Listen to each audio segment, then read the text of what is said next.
How's it going? Welcome to Lockdown Lowdown episode 8. We scare because we care.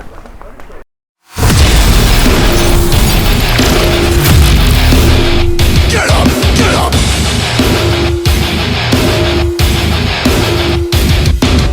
That should probably be the Tory manifesto logo or slogan.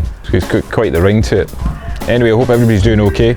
Welcome to my back garden. A little bit of sun out. A little high of activity, a lot of neighbours bustling and chatting about nonsense and about all the fearful things that are going on in the world. You should probably bear that in mind though, actually, at these interesting times, because people seem to like to copy and paste things from online, and the information is never right. For example, this morning I read an article about somebody had clearly screen grabbed a conversation where somebody claimed to have been stopped on a bypass by an unmarked cop and asked for money because they were out during this lockdown. There's a few things wrong with that statement. One, it was referred to in Scotland as being near the Leven bypass, which, if you're familiar with Scotland, Leven is a town in Scotland. It doesn't have a bypass though, and I think further scrutiny would find that it is indeed the Leven in Yorkshire that we're talking about, of where there is a bypass. But to be out in a vehicle and then to think that the unmarked police have stopped you would lead me to believe that, did they have lights on? Because if they didn't have flashing lights on, yes, you could see why you would think that was a police car. But then why would unmarked police be stopping vehicles? Which would be my second question. And if you were in any way doubtful that they were the police, surely you would maybe pull over just in case you thought it was a police, but keep your doors locked and then phone 101 from your phone, or 111, whatever the non-emergency number is, just to check that the vehicle that has stopped you is indeed a police car. Why somebody would have a conversation with an unmarked car with somebody they don't know who's claiming to take 60 quid off them is baffling. Yeah. Anyway, I suppose the purpose of this is use your sense and sensibility and don't be an idiot. There's a kind of a theme with all these videos. I know I'm kind of having a go at idiots, but they're plentiful. They are plentiful. Somebody once said to me, Mikey, what would be your weakness? I was like, well, probably telling the brutal honest truth. Like, I don't really think that's a weakness. And I was like, I don't really care what the fuck you think. As we travel on through these times, I dare say we'll all have to just be a little bit more tolerant of these people. You're spending an awful lot of time in the house, and maybe do a bit more research and think it through, and just be a bit more planning and prepared for such a thing. Unlike the Scooby-Doo gang, a tenuous link I know, but in fairness, if they had just spent a little bit more time going to the rubber mask shops and asked a couple of questions, they would probably have solved it all a lot quicker. Just saying.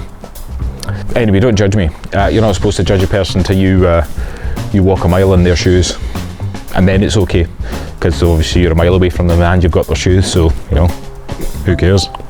Anyway, so let's get to the matter in hand, which is today in history, the 30th of March 2020. Let's travel back to 1867, the Alaska Purchase. US buys Alaska from Russia for $7.2 million, which is $109 million. That is in today's money. 1953, Albert Einstein announces the revised unified field theory. Yeah, that's right, physics. It's entertaining and educational. 1959, the Dalai Lama flees China and is granted political asylum in India. 1981, US President Ronald Reagan is shot and wounded in an assassination attempt by John Hinckley. 1987, Vincent van Gogh's Sunflowers sells for a record £22.5 million, which is $39.7 million. 1992, 64th Academy Awards with Silence of the Lambs. Anthony Hopkins and Jodie Foster win Best Actor and Best Actress, and the film wins Best Picture. If it's your birthday today, happy birthday. You share your birthdays with the legend that is Eric Clapton, Robbie Coltrane, MC Hammer, and Celine Dion. And that's it. All it leaves us with our hashtag Mikey Made Me Ask. So if you've got any questions you want to ask, fire them at me. I'm more than happy to answer your questions, whatever they are. But the answers to my questions have actually been quite entertaining as well, because I did ask on the last couple of videos about hot dogs and whether we're regarded as a sandwich or not. Well, there seems to be a kind of unified theory. Certainly everybody agrees that it is indeed not a sandwich. I also asked as well if what people reckon the rudest animal would be, and it would seem that everybody's in agreement that a cat probably is the rudest animal, if not the most sarcastic.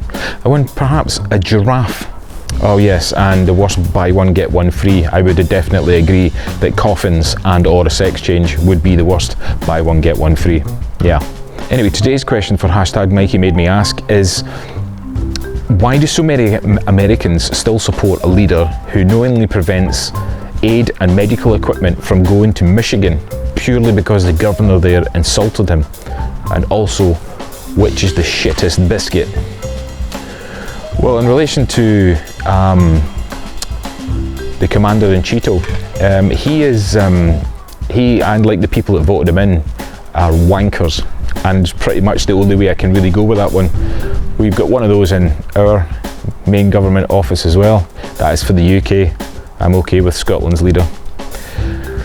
In terms of what's the shittest biscuit, I'm going to go with the party ring.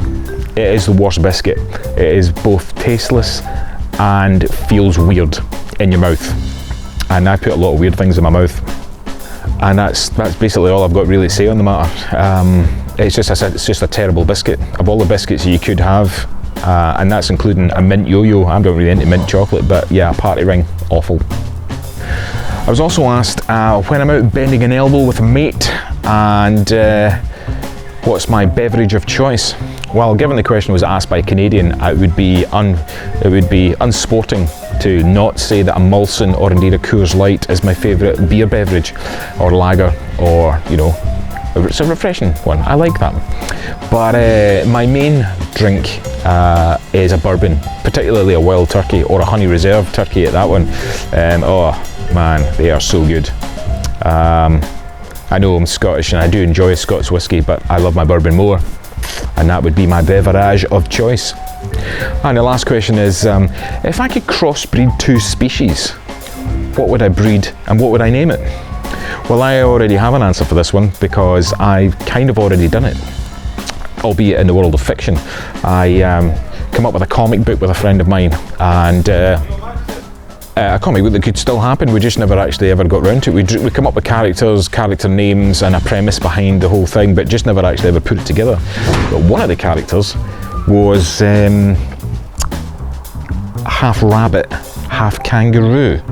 If you imagine the full shape of a kangaroo, but with all the features of a rabbit, then you would therefore have a kangabit.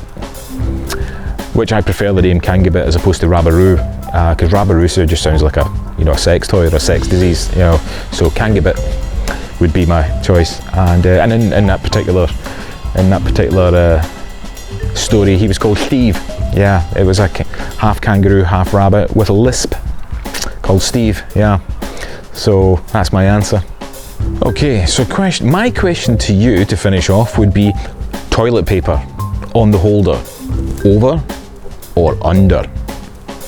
And lastly, how many chickens would it take to kill an elephant? As always, thanks for watching. Glad you're here. If it's helping you out in some way, that warms my heart to the very core. Thanks for watching, thanks for your comments, thanks for your engagement, and thanks for getting involved. Headbutt that like button, subscribe if you haven't already, and try and pull some other people in. Let's share the love and the stupidity that I'm throwing out each day, if I can manage it, that is. And we're all in this together. So expect the best, prepare for the worst, and capitalise on what may come.